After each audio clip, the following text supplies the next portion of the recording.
over.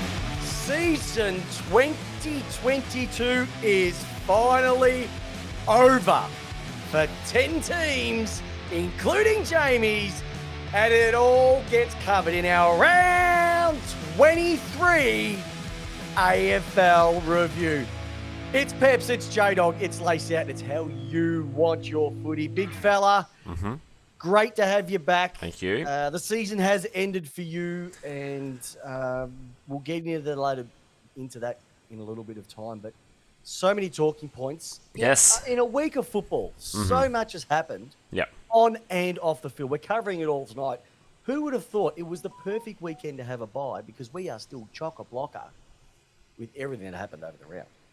It was, and I'm not going to get into it, but we have all witnessed one of the greatest AFL games of football ever in our history of our great game.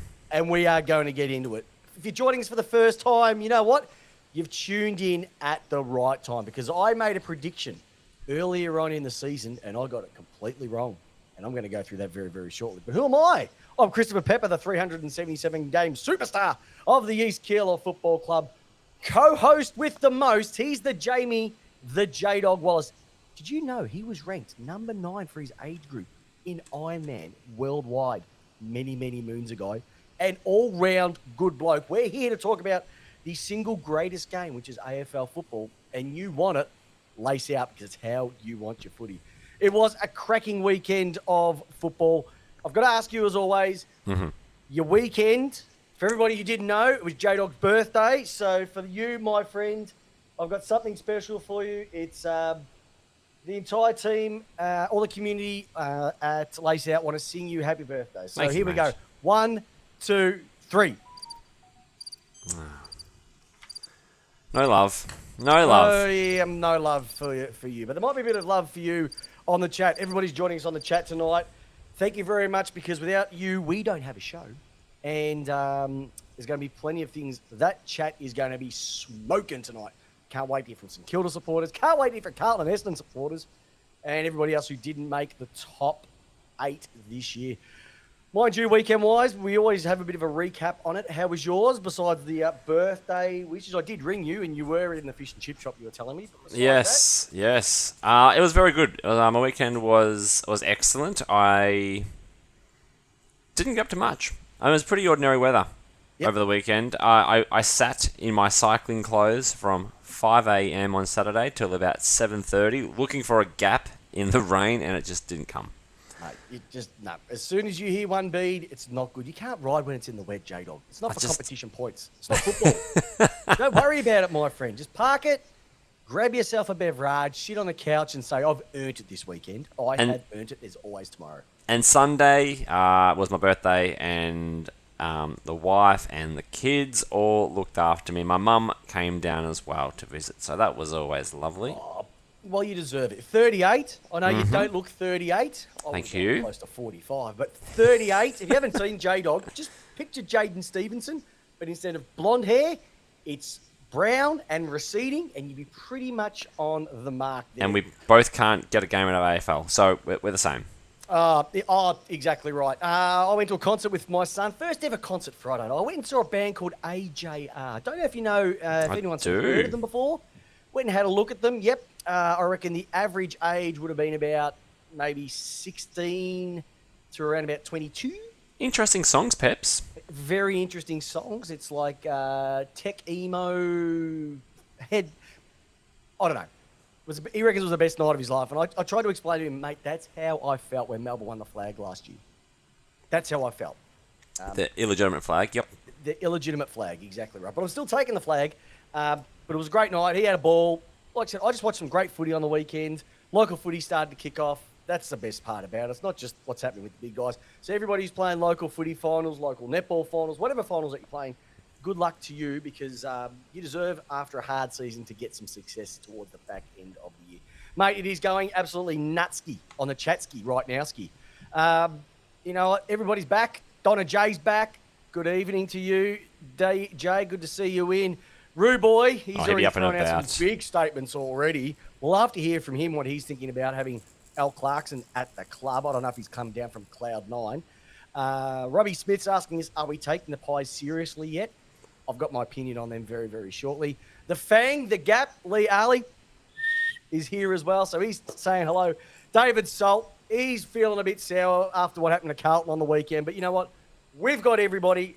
I think, J-Dog, for the last time this year, I think it's our opportunity to go and have a look at the ladder, see how everything finished up for the season. Let's do it. And I've got a massive prediction. I think, J-Dog, the final 8 will not change from this point on. It's only taken you all of this. You've made big calls from round 5 about... I've made some big calls. Richmond were not going to play finals, and at one stage they didn't like they would, and they came home with their sails wet. You locked in Carlton, you locked in St Kilda, you locked them all in very early. Well, I think they locked themselves in based on some of the results as well too. But let's go through the ladder. Let's go through the top 8. We know Geelong, they won the McClellan Trophy by finishing first on the AFL ladder, 144%, 72 points. 2 games clear of the Melbourne Football Club and the Sydney Swans, and also Collingwood. When was the last time you saw 3 teams finishing on the same amount of points, second, third, or fourth, and it came down to percentage? Incredible season. Fremantle scraped in for 5th. They were absolutely blown away by what happened to them. They've come in and got themselves a home final against the Western Bulldogs. That's another story for what we're going to get into. Brisbane Lions, they had an absolute stinker against the D's. Richmond just kept on doing what they've been doing and practically beating nobody. And the Western Bulldogs, after Carlton fell away, after Brisbane fell away, after St Kilda fell away, they snuck in. They were even on the cams. I don't know if you saw the footage of that, J-Dog. They were even on the Great Northerns celebrating the end of season, and to see what happened, and we all know what happened, who slotted into 9th position. It was Carlton. They only had to win 1 out of the last 4 games, and they stunk it up. Now, they've missed the 8 by 0.6%. Now, that's the closest margin since the D's missed it. Oh, yeah, that was good. 2017, I think it was. Yeah, I remember that game, Peps. A great game. It was a great game because you guys effectively lost to a Collingwood thirds team to slip out of the 8, and that was one of the greatest days of my life. I know it was. And your mob, who made a prelim last year, are in 11th. Same with Gold Coast, best result for a season ever, which is really not much to say considering what they did over the last month. Hawthorn on 32, Adelaide on 32, Essendon Tank on 28, GWS on 24, and then a massive gap to West Coast and North Melbourne. North Melbourne get the number 1 draft pick, so do West Coast. North Melbourne ended up with 2 wins and 55%. That's the lowest, I think, since Melbourne in 2012 when they finished off with 8 points, and I think it was 52%. So you think North were going bad, Melbourne were 10 times worse as that as well too. Quick question for you, J-Dog, and I want to throw this one out to you. 10 clubs have had their season finish on the week. And when you look at the bottom 9, out of all of those teams, which one was the biggest loser out of that top 8? And who was the most improved out of that bottom 8? Sorry. Hang on, say that to me again. Sorry, the bottom 10? Bottom 10. Who was the team that surprised you? Even though they didn't make finals, who was the team that surprised you? And who was the team that was mostly disappointing out of that entire lot? Probably 2. Yep. Essendon, for the lack of the climb. I think we both had them comfortably in the 8. And Carlton with a run that I don't think many saw coming. And yes, it didn't end in great fashion on the weekend. Yep. But what a climb. Yeah, great climb. And they always say it was a failure of a season. Well, you probably look at it after the last 4 weeks and what they did. Fell in a complete hole. Absolutely. From my perspective, the greatest failure for the year, I've actually got 2 greatest failures. One was Essendon, because we did pick them to make the 8. Your mob, Port Adelaide, massively disappointed with what they've served up. Yep. Prelim finalists going in, they just had to turn up. Yeah. And they would have won. And they didn't even do that. Wow. When you lose the first 5 of the year, every game becomes an elimination final and it just gets on top of you. And I really can't go past Carlton as well too. It's sort of hard for me to say that because I'd almost go with St Kilda, but both these teams, one was 8-2 and I think the other one was 7-2 going into their buys. So they were in really good positions midway through the season and they just completely fell in holes. So yeah, it was a great reward. I'd probably say Carlton, having that brand new coach, They've also got a bit of room in their salary cap, we believe, so they'll be able to pick up a few more next year as well too. So it's going to be interesting to see where things sit moving into the next year. So we'll go into the finals a little bit. We're not going to talk about it too much today because look, that's all for next week. But more importantly, J-Dog, it's about having a look over the weekend, some of the stories to come out of it, and then pretty much getting straight into what we thought of the 23 rounds and just sort of chew the fat, take some questions off the chat tonight because really we're setting ourselves up for a massive, a huge, a stupendous 2022 AFL Final Series. Well, let's talk about it. Did we all witness the greatest game of AFL in the context of the drama? I thought it was absolutely like it changed the 8. It absolutely changed the 8, and that was a result I don't think anybody saw coming. The way that Melbourne smashed Brisbane on Friday night, no one saw that coming to that degree, J-Dog. I saw Brisbane not turn up, and I saw the demolition.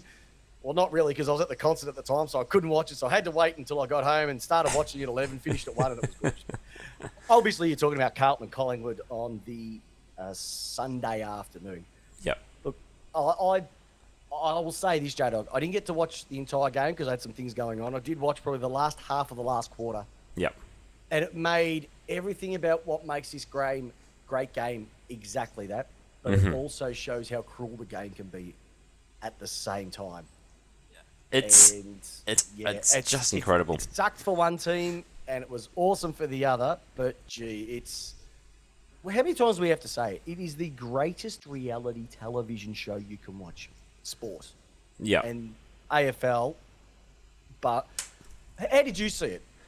Well, More importantly, how was your wife? How was Alira? Because being a massive Collingwood head, she would have been bursting at the seams watching that. Well, when they were 24 or 27 points down in the third quarter, yada, yada, yada, and you just get in, you're like,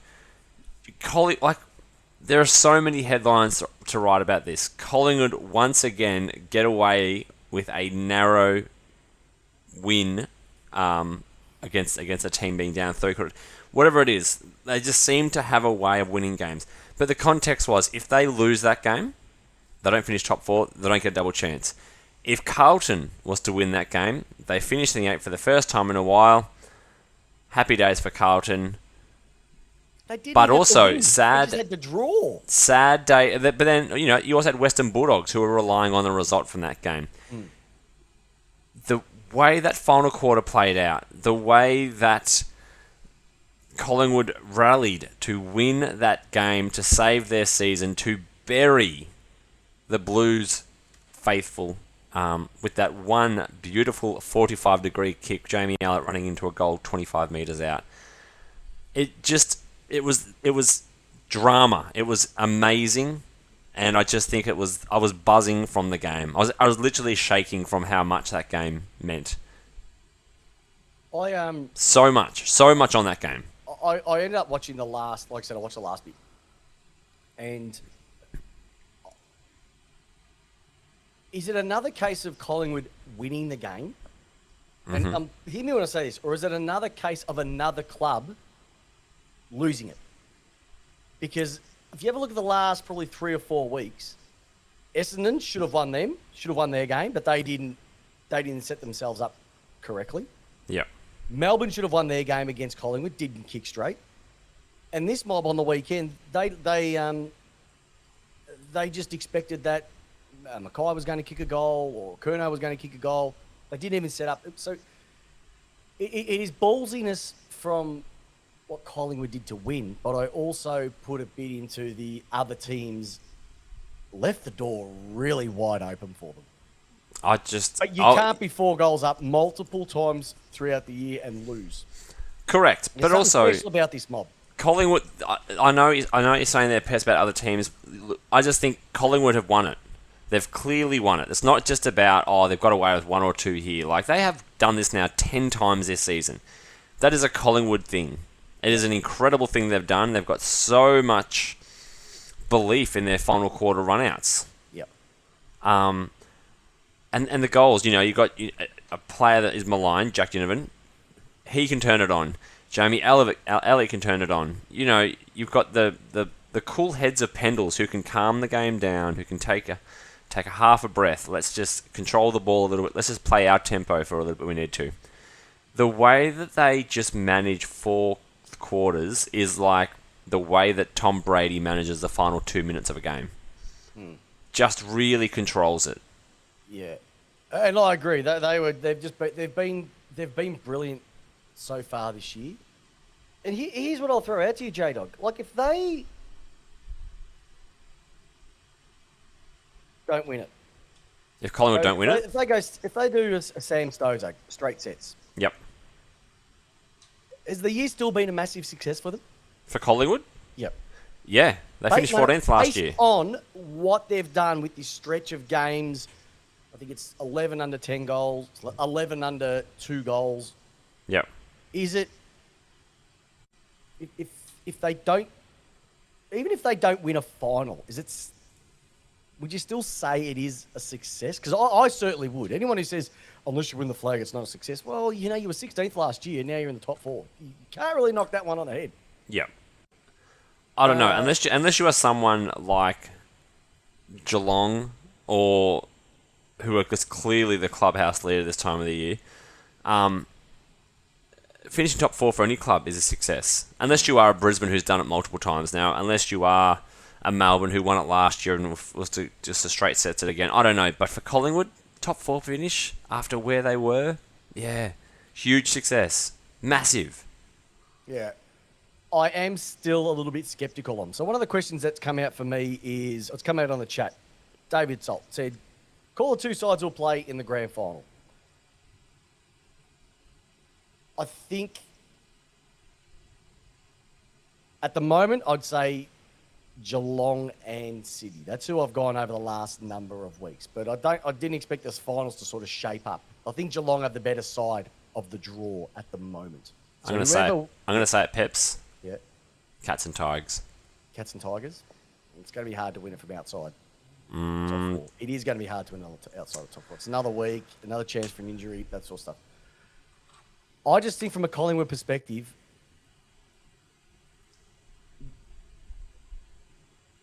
it's almost like you're standing in the middle of a freeway and cars just keep missing you. All right? Eventually they'll get hit. They did last week. No, that was Sydney. That's different. I'm talking from the perspective of getting out of jail. You can't get out of jail that many times. You're going to get caught. My concern is that the rankings, and we have to look at a statistical. Like, it's always like, don't worry about the statistics. Finals football. There's 2 things about finals football. It's a defensive game, and it's a hard contested game. Simple as that. Yep. They are ranked 16th for kicks, 12th for disposals, 17th for marks, 14th for clearances. Mm-hmm. And from when a contested possession perspective, they get smashed on that as well. Now, those are the key elements to winning finals. Yep. Go back and have a look. Whoever's been the more defensively strong team over the last 10 years has won the flag. Mm-hmm. That's where I find I go, that's where they've got out of jail. Last week they should have been smashed by Carlton. Carlton threw it away. Yeah. And they left the door open. If a team kicks straight and has those type of numbers against Collingwood, Collingwood will get smashed. Yeah, that's where my concern is that they get beaten up around the ball way too much. Their forward line, you can tell me it's fantastic, but if you have a gun back line against them, I'm talking about a Geelong, I'm talking about a Melbourne, I'm talking about. Well, we're going to see it, Peps. We're going to see it in 2 weeks' time. That's where my concern lies. To have a percentage of, I think it's about 107. Yep. 107.1. Yep. That tells a tale. You can only scrape through so many times, and is it going to catch up with them? That's my only concern, is that it could catch up with them. Well, and that's we're what going to makes find out. We are that's going what to makes find out. Friday night, 2 weeks from now, a delicious prospect. Exactly. The Melbourne-Sydney game on the Friday night is going to be awesome, Jamie. You haven't looked at the schedule, which I'm going to put up a little bit. No, I haven't. I would have thought Geelong being the number 1 seed would get the Friday night, to be honest with you. No, they'll get the Saturday game. that is going to be this is redemption for Geelong when they lost to Collingwood in that final. But we're going to see the medal of Collingwood under finals pressure against the best team by a long shot. Yep. Right. Heartbreak for Carlton. Carlton supporters, 1 point. Do you want me to pause, Peps? Yeah, well, if we're gonna get into it, I think we might as well just do a bit of this. Hey, J-Dog, if we're gonna get into it, let's go spin some magnets. Haley off, Ellingworth on. Bloody weakest piss. All right. Well, you were talking about Carlton. This is obviously the bad stuff. This is the stuff that just irks me, and the Carlton side of things was one of them. And I'll let you roll with this one because you've started it off. Sure. Oh, it's just where Carlton in the 8 every round of the AFL season 2022, and you lose it in the final game of the round by 1 point. After being in a position to win any game in the last 4 weeks, you make one of those wins, you are in the season, you are in the game, you are in the finals. Yep. You're in the big dance.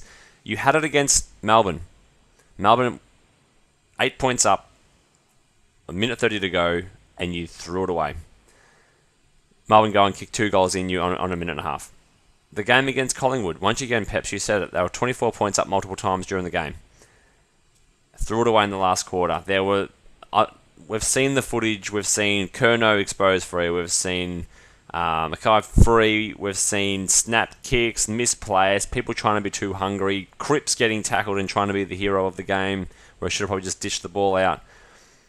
There's been 4 games where they could have just won and have blown their own chances. Exactly right. To lose a top 8 spot by 1 point is it's cruel. It is heartbreaking. Yeah. It is heartbreaking, but the flip side of it is that they were in the position. Also, you've got to remember that they only had to win one of their last 4 games. Mm-hmm. 2 of those are in a winning position. Yes, they were. And who would have thought about it? 1 kick. You remember the week before? I think Owies kicked it to Saad, didn't make it on the full. Yep. If they'd have made it on the full, it would have milked down the clock. That would have been fine. Yep. It's just little. It's a game of inches. One moment. It is the butterfly effect. It is the butterfly effect. It's the pebble in the pond, my friend. It is the pebble in the pond. But as Donna Jovanovic says, karma is a bitch finishing 9th. And as a Richmond supporter, Donna, you would know quite a fair bit of that, considering that your VFL team. Guess where Richmond's VFL team finished, J-Dog? I haven't. 9th. Yep. Hey, look, last time Carlton finished 9th, they end up winning a final. So who knows? Could be good on them. Exactly. Someone could get done for danking in the next couple of days. All right, couple of other things. Crowd fights. Faux tough guys at the footy. Did you see the footage of the faux tough guys at the footy, I did. J-Dog? Faux tough guys and girls. Faux tough guys and girls. Crikey, not a full set of teeth amongst them, I reckon.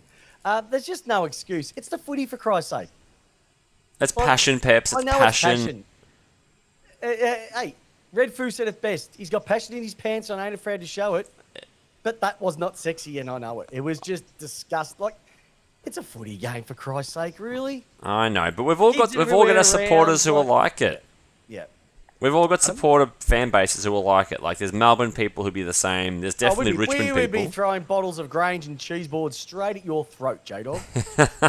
I come from a Port Adelaide perspective. Supporters at Port Adelaide? We'd be shanking, we'd be spitting, kicking and biting. Yep. I've got to throw this one in because it's just low-hanging fruit. So is the Essendon Football Club.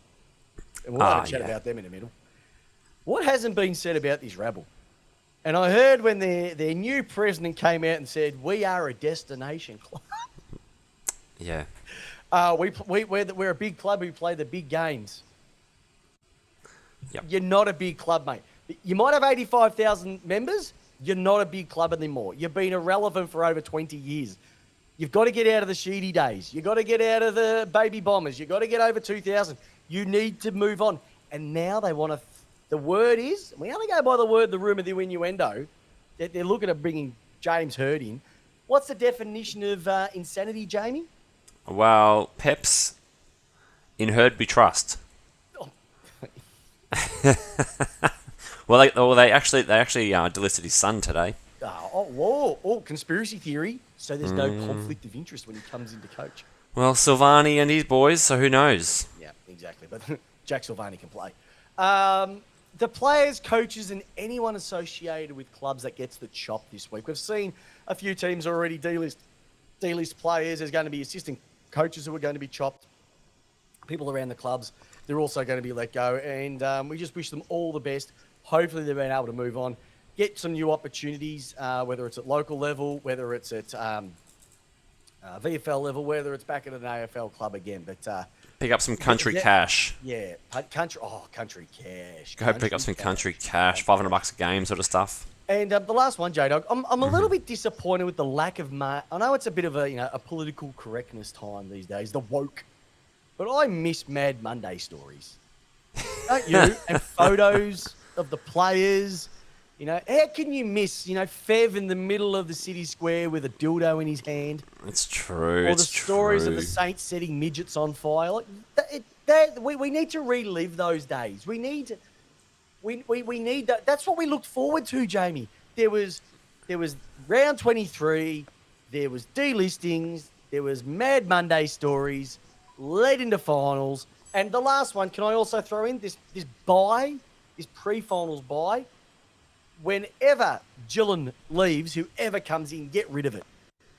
It is a waste. It just ruins all the momentum.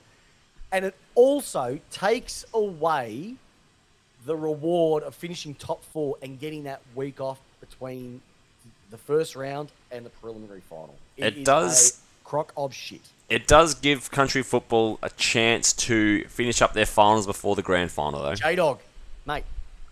They did it for, 100 years before then? All right? They survived then, and they all survive now because, all 18 clubs aren't playing. So, perfect example. Your club didn't make finals. You can go and watch as much country footy as you like. Mm-hmm. It's as simple as that. All right, I want to give out some votes because I have some that I want to share with you all. Oh, do you? I definitely have a bit of 3 votes for you all. All right.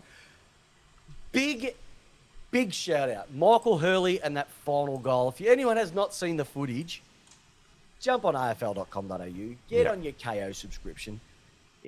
With all the crap that clubs get at times, this is an example of where the football community got together. Hurley kicks his last goal. You look at Broad. Broad actually ran off him completely into a contest he wasn't even going to impact and left him all by himself. He went back.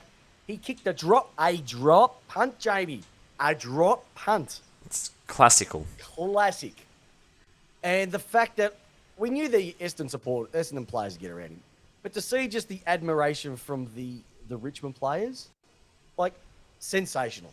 Absolutely sensational. And that's what footy's all about. You can just park the egos, park the competitiveness, and park the bullshit, what everybody cops at times. That is why this game is just so awesome because, yes, they might be rivals on the field, but dead set, they know, and they know people who are there. They know people who have been through these types of injuries as well too, and why they're retiring. Michael Hurley, you can hold your head up high, and those two clubs. That's the only time I can say over the last week that Essendon can hold their head up high because their off-field stuff is atrocious. Yeah. Alrighty, Ben Rutten, all class. How he finished his way up, didn't badmouth the club. No. Finished up, said I'll still keep going, even though he probably knew he wasn't going to get it. All class until the end, unlike his club. Well, I think he knew. Because He knew, but he just did it in a classy format. Yeah. That makes me go, you know what? He might be good. He might be a good assistant. Did Essendon really give him a go? 2 years. Are they too insular as a club? Are they too ancestral? Unless you're from the Essendon breed, you're not going to get a Guernsey. Are we still in spin the magnets, or are we out of spin the magnets? One more. And the Saints. I have to throw this one out. The Saints. I saw this last night. I think it was on Footy Classified or whatever. They went a little bit superhero at Marvel Stadium with their interchange. I don't know if you saw this. At one stage, it said the Saints sub off Clark on Kent. Clark Kent. No. Well done, St Kilda. Very well done, St Kilda. They probably could have used another Superman in that last quarter because, they almost pinched that one over the Swans. I don't know if the Swans went into cruise control or the Saints actually played some blistering footy as well too. So yeah. All right, big boy. You know what that means now. Well, it's not over to me. It's over to you because it's time for...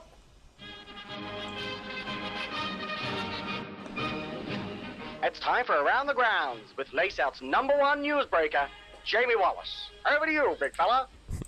You love that. I love the fact that you get a big kick out of it every week, Peps. Every week. I love it. You deserve Oh, something thanks, along those mate. lines. Thanks, mate. I've actually got one more I need to play later on, which I forgot to mention. Special. All right. So let's talk about very quickly. I don't want to spend a whole night on Talk it. about the coaches because there's Yeah. three. Well, I do. So what happens now? So we know that Essendon came out last week, and obviously they must have been given a bit of a bum steer by someone. The information is not correct because they thought they could steal Clarko in the last minute, which They're then idiots. it literally put a nuclear bomb under their club.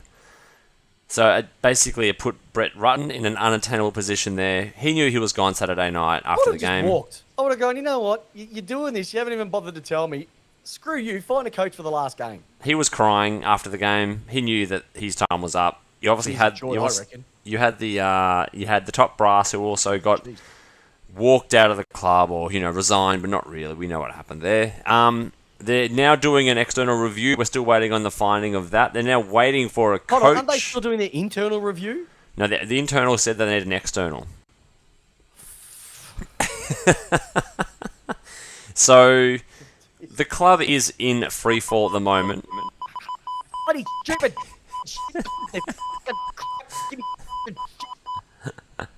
That's my thought on this club. They are a farce, aren't they? Hey, look. From the ashes, maybe something can come out of it. Great, but so they've left themselves now with the position of the players are unhappy at the president. They had very stern words with him after the press conference. That was the press conference to announce they didn't get Alistair Clarkson. It was a weird press conference. I'm not gonna lie, it's weird. And then you've also got today. I don't know, Peps. I don't know. I know that you are a property mogul out there in the west of Melbourne, and you obviously grease some palms. But Dyson Heppel has put his house on the market. Now, I don't know if that means anything, because people can sell houses, but his house is on the market, Peps. So I don't know if he's now looking for a new home in the Gold Coast, or the sunny Queensland weather has been the rumour all season, or the second half of the season. So whether that's something that has been spoken with on exit interviews that are happening currently for the bottom 10 clubs. And then the coaching situation. They've said we're going to want a coach with experience. So what does that mean? What does an experienced coach mean? Well, I think someone not like I heard, who's now had experience. So is he experienced now? Do they want to go with a first-timer? I don't think that. I think they're saying no to a first-timer. They want someone like a Ross. Can I throw one out there? Yeah, you sure can. Right. So GWS signed up Adam Kingsley, GWS coach for the next 3 years. Now, The his Hulk. apprenticeship was around about 18 years, they reckon. Easily. Is that first-time well, coach? Sorry, is that an older head? Well, the way I understood it, I agree, that is, he's gone through the AFL Coaches Academy. He's gone through multiple clubs now in different positions, from line manager to more of the player side. But in Essendon's mind, is that an older head? I read it as a no. I think Essendon are wanting an established name. So they want to go with a Lion, A Simpson. A Hinkley. Even though Koshy said, no, we're not getting that. A Cameron. Might have mentioned him twice. That's how good he is. Yeah. Buckley maybe as well. Bucks is out. He said no. He said it. So, who else is there? Pike. There's a few out there. Can I ask a question, Jamie? Sure. Be honest with me. If you were a coach, right? Mm-hmm. Right now, would you go to Essendon? No, because unless no, actually no, because they've got no security. Because I don't know what the off field's doing. They're a shit show. Let's say they are a shit show. Yeah. Off field. Well, there's no trust in that. There's no trust at that club. It's all gone. There's no trust. Choco Williams. If a new coach came in and got they would say, listen, I want CEO gone. I want to pick this. I'll bring a CEO. I want the recruiter gone. There's too many people that have been there for too long. It is, and like I said, unless you are part of the Essendon mould, they don't accept you. Yeah. And I think the biggest... still rely on Sheedy. He's poached another club since your mob. Yeah. Remember that. And obviously they're given a bum steer. Alistair Clarkson was never going to go to Essendon. So I don't know where that information or what level of information or where it's come from within the club thinking they could get him, because I don't think that was ever going to happen. You know what it is? It was ego. I'm telling you now, that would have all been ego. The Essendon ego. We're Essendon. Why wouldn't you come here? So, Peps, I don't... Yep. Who knows? Watch this space. I think it's not going to be... It's going to be a longer burn. It's going to make a decision probably closer to... I reckon they give it 4, 5, 6 weeks before they make a decision on the coach. I reckon somewhere around grand final week or just after. Just before trade season. So trade week kicks off about 3 days after the grand final. Yep, which isn't helpful. Free agency kicks off. Not helpful because you got players who are now on the move. Yep. Carl Amons nominated to Hawthorn. You've got players who are getting cut now. They want to know where their future lies. If there is a position to maybe jump into one of those players. No coach. There's no senior coach. Interesting. There's no senior coach. So if a player goes, who am I going to be playing under? Fuck's fine, eh? Jump into players and then play under them. Jamie, what sporting movies have you been watching recently? All right, hey, on top of that, Al Clarkson, he's now gone over to North. Mm-hmm. Did you have a smile on your face when you saw this? Like when you heard the news that he had chosen North, did you have a smile on your face? Probably. Because it's a great story. I get it. But there is no guarantee that he's going to take you to the premiership land. No, it's not. It's not. But what put the smile on my face was that somebody went and said, look, he's getting good coin. You know, he's not doing it for free. He ain't St. Vinny's right here. But he's gone, I'll give it a challenge. I'll give it a crack. I could go over to Essendon. He wasn't going to. But the fact he said, I did weeks of due diligence to make sure this was right. And then to pull the trigger and say, you know what? Yeah, I'm going to do it. It gives me hope. Because my club's been shit for a while. Your club's had its moments. North have been down there for a long, long time. Brisbane have had theirs. St Kilda have had theirs. Collingwood have had theirs at times.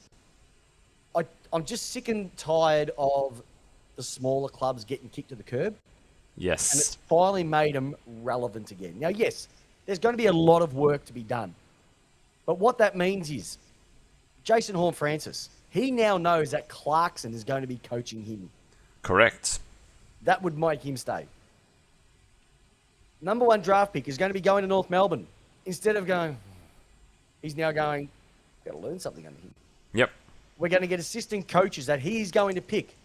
It could be Hodge. It could be Lenny Hayes. It could be any of these. You know he's going to attract quality there. Mm. And he's going to...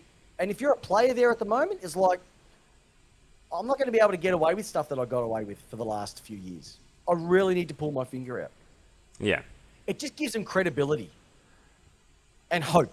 And I know hope is a very dangerous word, but hope stands for hold on, pain ends. And for clubs, it has. Yeah. It's not going to happen overnight, but if you get the right... And you know what? Even free agents who never wanted to go there, who are pushing towards the end of their career might go, you know what?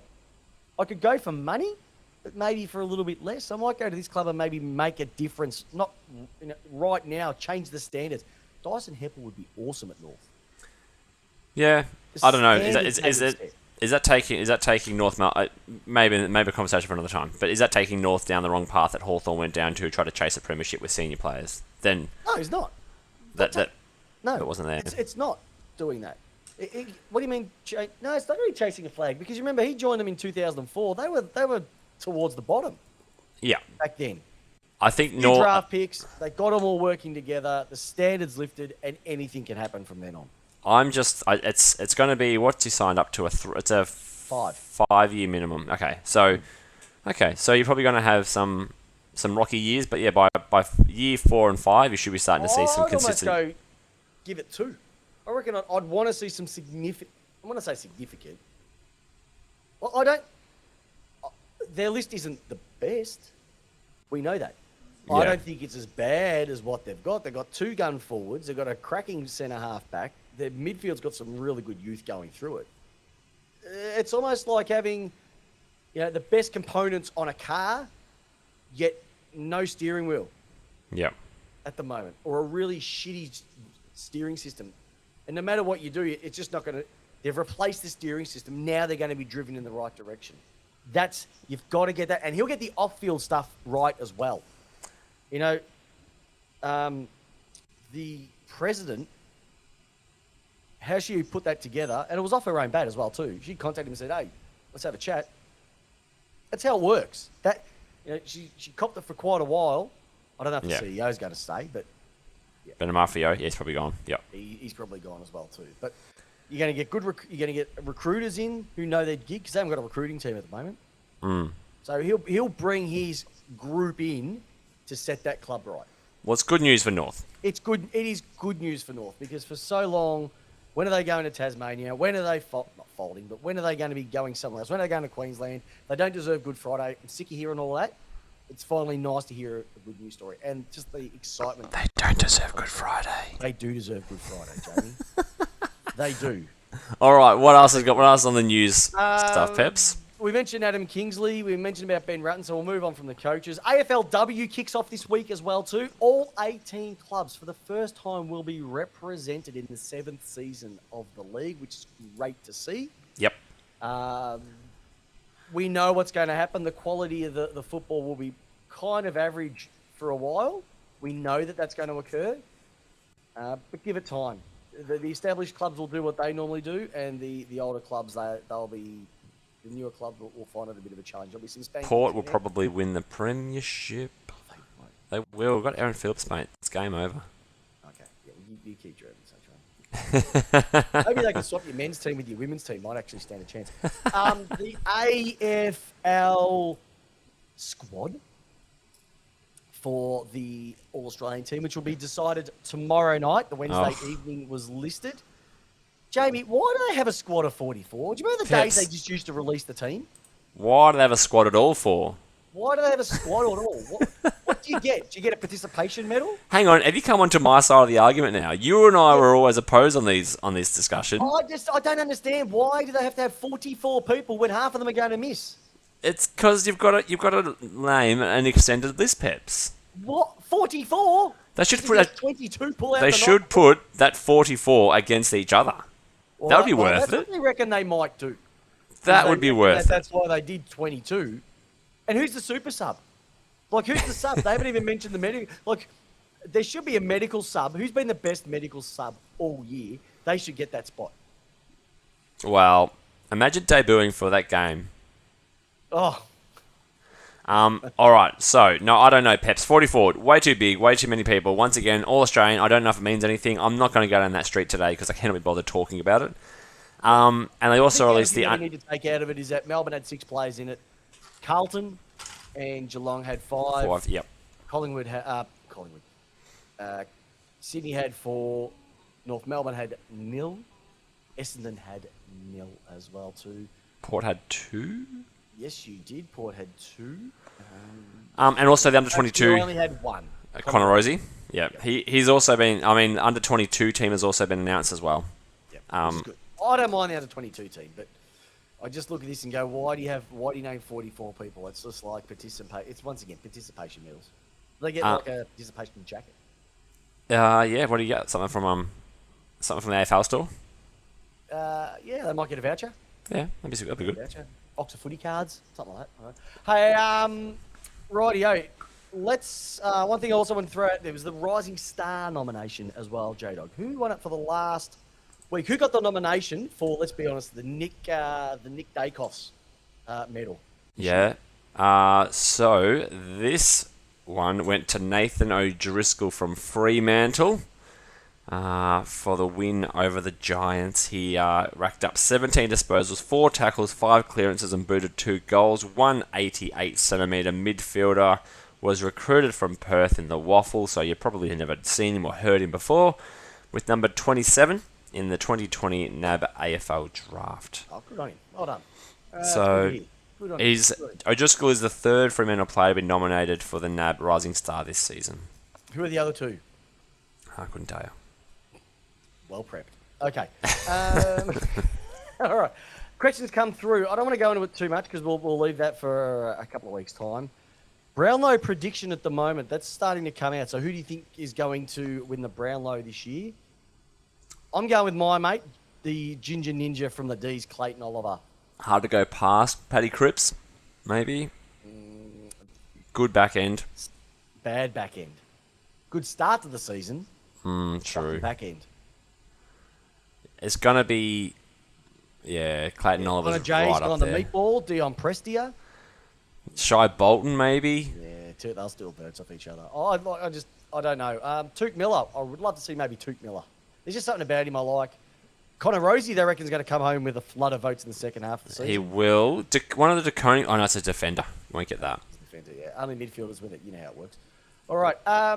One thing I wanted to ask you, J-Dog, is... Hey, who won the Coleman in the end? Who wrapped it up? Charlie did. He did get it in the end? Charlie did, and it's been, I think it was the first time in, 30? Because the Cats were trying hard. They were giving everything to Tommy to close that gap. Oh, they were trying to. They said, I don't know what the actual... I think it might have been 1901, 1902. Like, this is how far back we're going. It was like maybe 101 years, where two players from the same club have won the Coleman, but they're two completely different people in 2 years. That makes sense? Yep. Here's another stat for you. Melbourne are the only team in 21 years to be in the top 4 for 2 years consistently. So they were in the top 4 all year last year and top 4 all year this year. Didn't you guys ever... Done since You didn't drop out of the 4 at all. Pardon? No. Well, there you go. Not since the 2001 Essendon team has that been done. Oh, I wish Carlton beat you last week now. Yeah, well, they didn't. They didn't. Suck balls. All right. Alrighty. So, J-Dog, we've got some footies kicking in next week. Now, with the final side of things, we're just going to have a look at the 4 games. We're going to have our chats on it as well, too. Questions that you need for us, any opinions that you need, let us know. More importantly, we've only got 4 weeks to go of the show. 4 lace outs, 4 quarters of lace out action. It's round 1 of the finals. Round 2, prelim weekend, and then it's the big dance. It's where the 2 power clubs, the Encha and the Arlada, the Tango and the Cash, the Roller Girl and Dirk Diggler get together and fight it out for the biggest prize in sports entertainment. We're not talking WrestleMania. We are talking the 2022 AFL Premiership. So we'll be starting our run to the finals next week, and that's why we are not discussing it tonight. No, we are. We're trying very hard. We'd love to talk about it, but we know that we can't. Exactly right. Do you want to quickly just run through the games of the weekend? Just quickly go through them? Yeah, that's not a bad one. One thing I want to quickly ask you, listener question. Can we throw the listener question out? Because it's come up, and I reckon we go with it unless you've already got one. No, go for it. What is it? Who's your Brownlow prediction? Like it. Why don't we throw up before the finals? Brownlow prediction, Premier, runner-up. There you go, 3 parts. Okay. Premier, runner-up, and Brownlow prediction. All right. If you want to get crazy, you can go Rising Star, but there's no point. Quick All right, rip. Brisbane lost to Melbourne on the Friday night. Got absolutely pumped by almost 10 goals. Never looked near it. Never looked near it. That's what I expect from Melbourne. They came out firing. Dane Zorko is a wanker. He's a flog. He's a dick. Seriously, to say that to somebody, and he doesn't even know what the condition his mum's in. Nothing. That's disgraceful. So Robbo broke it, so I'm not going with it. But he did say that, I hope your mum dies. Yeah. That's apparently what he said, and that is a disgrace. And I've spoken about it before. We miss the days of self-regulation, Jamie, because if that was the 80s, he'd be looking up at the lights, being wheeled in the back of a meat wagon, taken off the hospital. Yeah, look, AFL, I don't know if they're going to do much investigation. The two clubs left it as it where it was on Friday night. They both had a chat about it. AFL seems comfortable with that. But Zorko's got a history of saying some pretty inappropriate stuff on the field and whatnot. Does he deserve to lose his captaincy? I don't know. Hopefully he doesn't do this again, but he's a repeat offender. So I don't know. He has to lose his captaincy. He's just not a captain. Yeah. His last few weeks, he's been playing with this false bravado. Look at me, look at me. You could say it's the whole team. The whole team's been playing like that. Nah, they're underachievers big time, that mob. But Melbourne were great. Good to see the forward line getting in some consistency. More importantly, their connection was a lot better. They had 26 entries and had 13 goals, I think, at one stage. Yeah, accurate. Very good. Yeah, that is accurate, which is good, which we don't normally see. So if they do that, backline was awesome. They're priming themselves nicely for a big, hopefully, 4 weeks of footy. GWS Fremantle. This is actually a pretty good game for quite a while. It was tight. It was tight. Fremantle took the chocolates and they got the home final. So Well, they knew what they were playing for. They got that 5th spot and they're going to be playing the doggies at home. Yep. Under Mark McVeigh, I think it's been, or Mark McVeigh and Hurd, or whatever you want to split that pie, I think it's been a pretty solid back end-ish for Giants. There's been some games that literally looked like they just can't be bothered. This game here, they look like they're pretty up for it, which was encouraging. So Jesse Hagan had another good week. His last month has been pretty good by the standards, especially for what he's been over the last couple of seasons. Been hitting the scoreboard and showing a lot more. So the thing with GWS is, J-Dog, they're going to lose so many players next year because of salary cap tightness for all the bullshit deals that they made. Yeah. And it's not going to be the ones that they should get rid of. Kelly overrated, Whitfield overrated. They're going to lose a Taranto. They're going to lose a Hopper as well too. Could be a Bruin going as well too, which is kind of crappy. Yep. After all the hoopla of last week, North fell in a complete hole against the Gold Coast as well too. This was close to 70 points. That was a bad one. Yeah, that was not a great one. And it could have been a lot worse. The Suns kicked 18 behinds, plus a few on the out of full as well. Suns obviously have scoring shots to 34. Yeah, Suns have come with the news as well that Rankin's gone to Adelaide, or going to go to Adelaide, so they're going to have to deal with a trade with him. Pick 5 Adelaide have got this year, so that's going to be the starting point for the convo. I'd be really pissed if I was Gold Coast about that. I would be pissed, but then they're going to get pick 5. Starting, yep, it'll be their minimum. At a minimum, they'll get some. They're gonna have 2 first rounders. I think they got pick 3. I think they swapped. I think it might have been a pick 3 last year, and so they'll have pick 3, pick 5, a couple of second rounders, and a couple of third rounders. They're in a massively good position. I wouldn't be surprised. They don't need draft picks. They need players. A player with 4 years experience. I wouldn't be surprised if other clubs try and maybe grab that pick 5. Yeah, for sure. From a draft perspective. All right. Gold Coast smashed West Coast. I did say this. I don't know if you saw the Twitter on the weekend, but Geelong in their 13-game win streak have only played 4 teams in the top 8. And 2 of those have been the Western Bulldogs that finished 13th. Finished 8th, sorry. Yep. They played them twice. The other one was Melbourne and Richmond. I know you can only beat who's in front of you, but is that a pretty soft run going into finals? Yeah, but they've also rested all the players as well, so they haven't had the best team out on the park altogether now for the last 6 weeks. Yeah, it was a smashing. The only concern for the Cats now is Jeremy Cameron going into the finals, whether he's going to be right or not. But that was a complete smashing. You would not risk him for the first game. It depends where he's at, but I think I predicted on the tip for tips, I was going to be 100+. I wasn't too far off it, considering they had no Jeremy Cameron. Oh, did I say 1,000? Yeah, you weren't far. Close enough. Inflation. Inflation. Essendon lost to Richmond. That was a pumping. The Tigers, they're setting themselves up nicely as well too, I must admit. They're looking good. I still think Tom Lynch, and I'll say it, he's the most overrated forward. You can't keep saying this, Peps. I'm going to keep saying it. What can he do? What else can he do? He doesn't play on any. He has not played on a decent backman in the last 5 weeks. Kicks 50+, has kicked 50+ for the last few seasons. Jamie, I'm talking about this year. Right now, his last month, yes, he's been kicking goals, but he hasn't been playing on anybody. He hasn't played on a decent backman. He hasn't played on anyone from Geelong. He hasn't played on anyone from Melbourne. He hasn't played on anyone from Collingwood. Well, you can't put that on him. Saying, yeah, he's in good form, but I wouldn't be getting too carried away with it right now. All right? Just wait till you have to actually have someone who's going to smack you in the back of the head. How did you see Essendon's final game? Final game for Rutten, final game for the club. Yes. Not interested. They should have just given it as a bye. Yep. That should have been a bye. It literally was a bye. I probably had more hope for the game.